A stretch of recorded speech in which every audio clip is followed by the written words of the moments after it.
So here we are, guys. Just arrived. Start to figure out what the new vehicle of choice is going to be.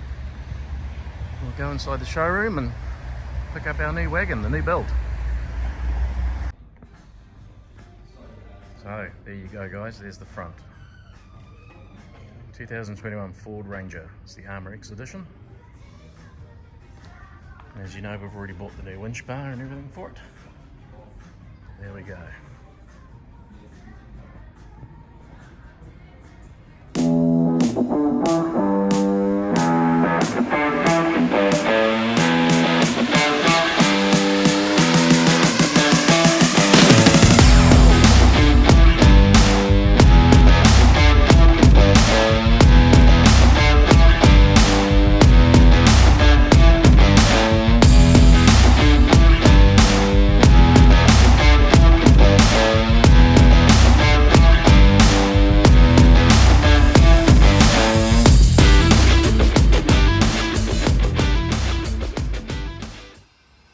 So, first mod for our Ford Ranger, we're going to be fitting an MCC rocker bar. It's a winch bar.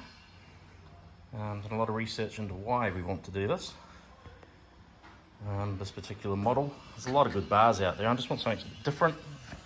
Have a low mount spotlight bar on it, etc. And comes with all the fog lights, everything already fitted, which is great. So it's got its winch cradle as part of the thing. So I think it's going to be good value for money. Quite impressed with the way they're made, actually. Pretty good quality. So yeah, let's see what happens once we put her on.